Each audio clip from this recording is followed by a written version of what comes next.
Hey everyone, Nigel and Luke here, and welcome to another edition of Crimes of the Week International.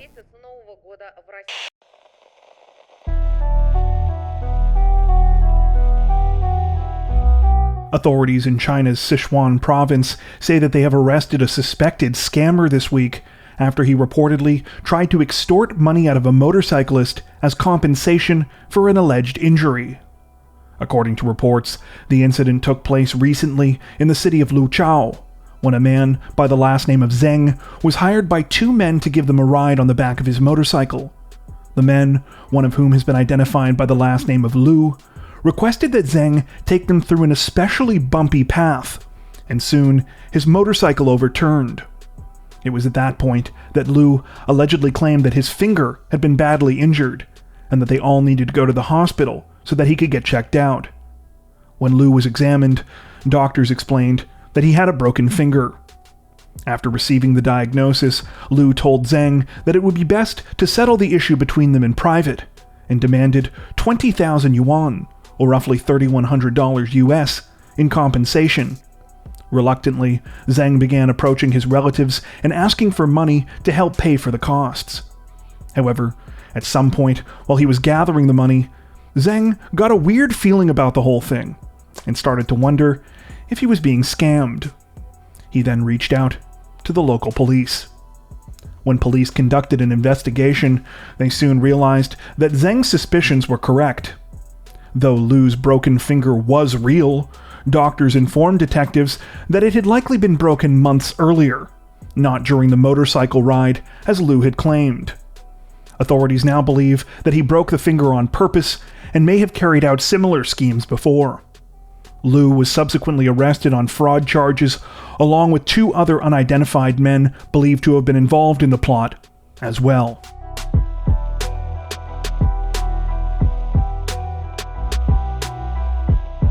Authorities in the English county of Dorset say that a woman was recently found guilty of keying another motorist's Tesla after she was caught by the vehicle's onboard cameras carrying out the crime.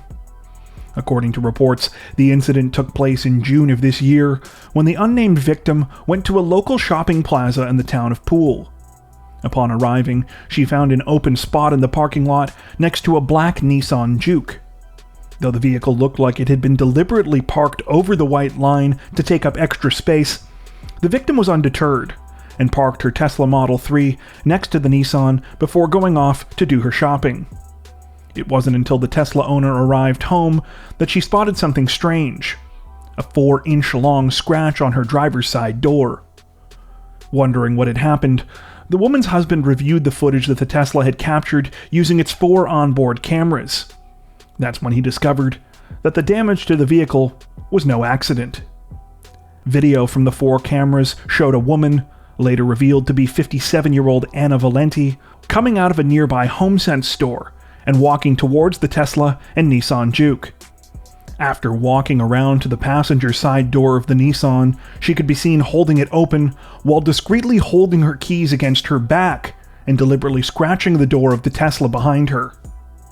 Thanks to the multiple angles provided by the Tesla's cameras, the owners not only had footage of the crime being carried out, but they also obtained footage of Valenti walking towards the vehicle before it happened. The rear camera managed to capture the license plate of Valenti's Nissan Juke as it was leaving the parking lot, which was used to identify her and track her down. Reports allege that Valenti committed the crime because she was angry that the Tesla had parked next to her. She had apparently deliberately parked over the white line in order to discourage other drivers from parking near her because her dog was in the front seat. At a court hearing earlier this month, Valenti pled guilty to a charge of criminal damage and was given a 6-month conditional discharge. She was also ordered to pay over £1,000 in compensation for damage to the vehicle, as well as a further £107 for associated court fees. Authorities say that they believe that this is the first time cameras on a Tesla have been used to solve a crime in Britain.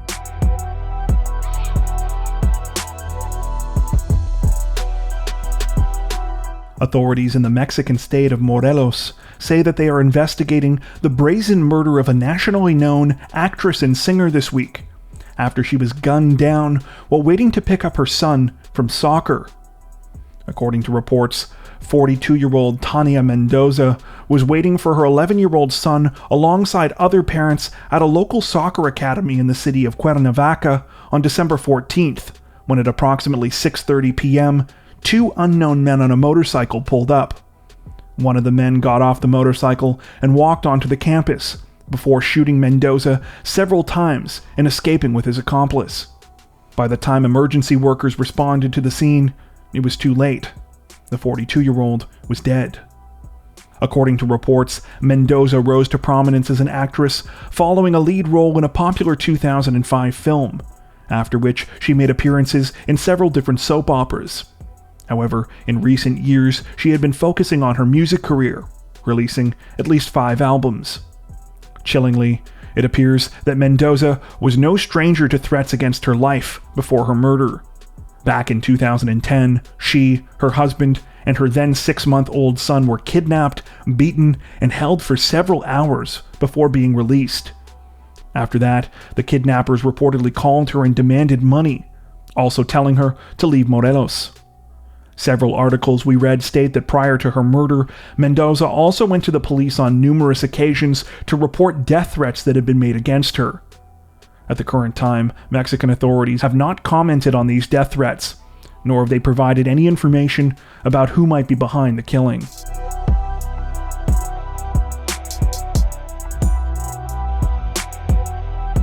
Authorities in South Africa's Northwest Province say that a 20-year-old woman and her 2 alleged accomplices are in custody this week after she confessed to orchestrating the heinous murders of her entire family 5 years ago.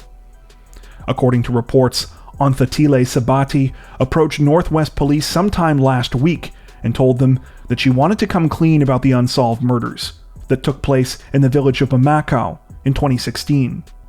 She said that she had planned the entire thing, enlisting the help of 2 hired hitmen to carry out the crime.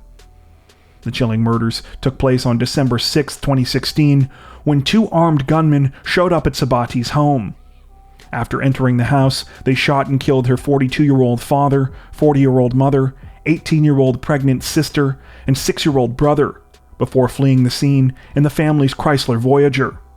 Sabati, who was just 16 years old at the time, was reportedly able to escape suspicion because she was also shot by the gunman in the thigh. She told police that she had been outside disposing of dishwater when the murders took place, and had immediately run to neighbors afterwards to report the crime. After ostensibly getting away with the cold-blooded killings for more than 5 years, it's not clear why Sabati has now chosen to come forward. Perhaps the explanation is as simple as that she could no longer live with the murders on her conscience.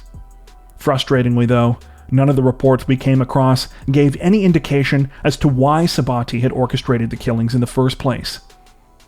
She was arrested following her confession. Meanwhile, the 2 men alleged to have actually carried out the murders, 23-year-old Kagiso Makone and 23-year-old Tumelo Makone, were arrested on December 17th and 18th, and are now also in custody. All 3 of the suspects are now facing 5 counts of murder, as well as armed robbery charges.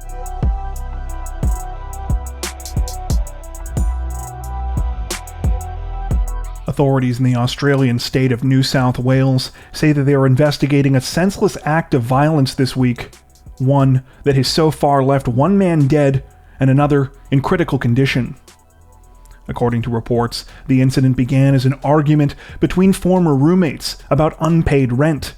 Things allegedly escalated when the person demanding the money took a PlayStation and a cat belonging to the other person as retaliation, and both parties began to make threats against each other. Soon, a prearranged fight was organized, and more people started to get involved on both sides. When the 2 sides met up in the Sydney suburb of Wayland on December 22nd, things turned deadly. At around 7:30 p.m. that evening, police were called to the area of Catlin Close, where they witnessed the aftermath of the incident. Upon arriving at the scene, they found 3 stabbing victims: a 40-year-old man who had been stabbed in the neck, his 19-year-old son who had suffered multiple wounds to the chest, as well as another 25-year-old man with a cut to his arm. The 40-year-old was pronounced dead at the scene, while the 19-year-old was rushed to the hospital, where he remains in critical condition.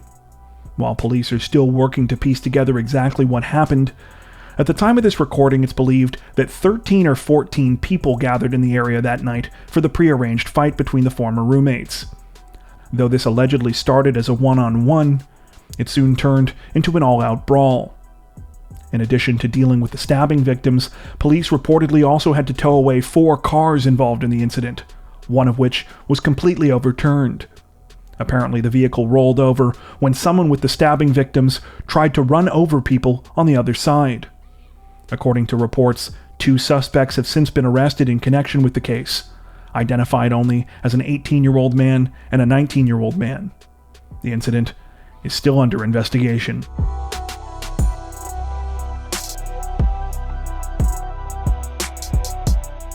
Authorities in the Swedish city of Gävle say that a 40-year-old man has been arrested this week after he was accused of setting fire to a much-loved giant straw Christmas goat. According to reports, Gävlebocken, also known as the Gävle goat or the Gävle Yule goat, is a 42-foot-high statue made of wood and straw that is erected every year in the center of the city before Christmas. Apparently, it was first put up in the town square in 1966 as something of a marketing ploy, but it was a huge hit, and since then has annually attracted thousands of people during the holiday season. Though the goat has earned international recognition over the years, and was even featured in the Guinness Book of World Records, it's not for the reason that you might expect. Instead of being included in the record book for its size, the Gävle goat was instead featured for the numerous ways that people have tried, and often succeeded, in destroying it over the years. According to reports, since 1966, the goat has been destroyed at least 35 times, much to the chagrin of those charged with protecting it. While arson is often the method of choice for vandals, the Gävle goat has also been run over by cars, smashed with clubs, and set ablaze with fireworks. One year, there was even an alleged plan to kidnap the straw goat using a helicopter. However, that plan failed. Over the years, authorities have taken more and more painstaking measures to try and prevent the goat from being torched. It's been protected by guards, round-the-clock video surveillance, and even covered in vast quantities of flame-retardant material. Though these measures seem to have been somewhat successful, considering the goat was last destroyed in 2016, it appears that that streak has now come to an end. The 40-year-old man who set the straw goat on fire this year has not been identified by name. However, it's said that he has now been arrested on suspicion of aggravated vandalism and criminal damage.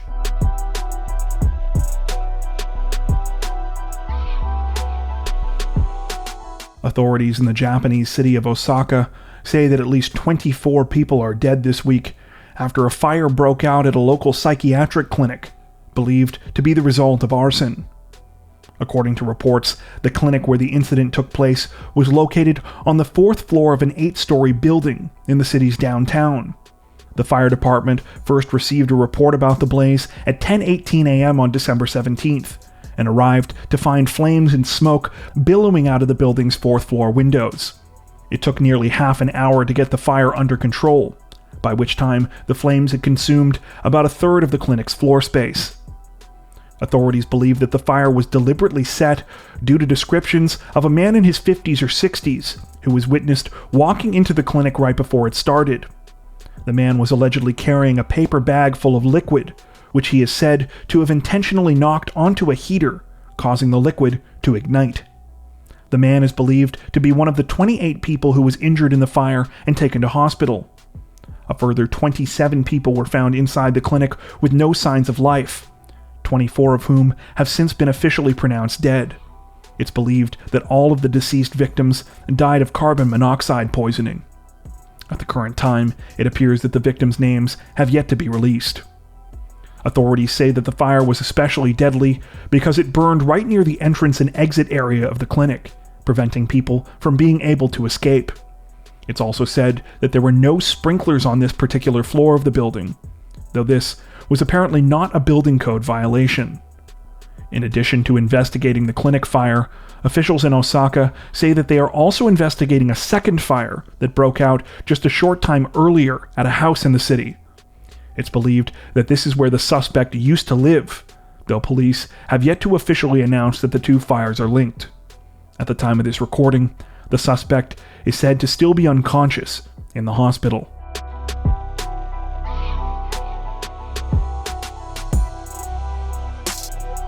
The family of a young Ecuadorian model are raising the alarm this week, alleging that local authorities are engaged in a cover-up to hide the true cause of her recent sudden death. According to reports, the body of 23-year-old Naomi Arcelentes was discovered sometime earlier this month in the coastal city of Manta. Reports contradict each other about where exactly the young model was found, with some saying that she died in a hotel room, while others assert that she died at home. Though local authorities looked into the death, they quickly concluded that Naomi had likely taken her own life, saying that they found no evidence of any obvious injuries to her body. This immediately drew the attention of Naomi's family, friends, and online followers, who believed that there was no way she would have done something like this. But authorities insisted no foul play was involved. Doubting the official conclusions of the case, Naomi's family started to campaign to have her body exhumed, claiming that there were inconsistencies in the investigation. It appears that they were particularly suspicious of Naomi's boyfriend, Juan Carlos Izquierdo, who just so happens to work as a lawyer with the local prosecutor's office. Already on high alert, the family's suspicions turned to outright accusations this week, when evidence emerged purportedly showing that Izquierdo was physically abusing Naomi before her death. In addition to messages between the couple that allegedly include pictures of Naomi covered with bruises, a video was also reportedly uncovered showing Izquierdo slapping Naomi. The family is now convinced that she was murdered, and that Izquierdo is the person responsible. In light of this new evidence, it appears that the case is now being looked into once again, though it's unclear if it will be placed in the hands of outside investigators. It has also been reported that Izquierdo has been suspended from his position as a prosecutor, while the domestic abuse claims against him are investigated further. That brings us to the end of this edition of Crimes of the Week International. If you're a fan of the new series, don't forget to tell us in the comments section below. While you're there, make sure to subscribe to Crime Zone for more true crime content like this, making sure to hit the notification bell to stay up to date with our latest videos. Thank you for watching.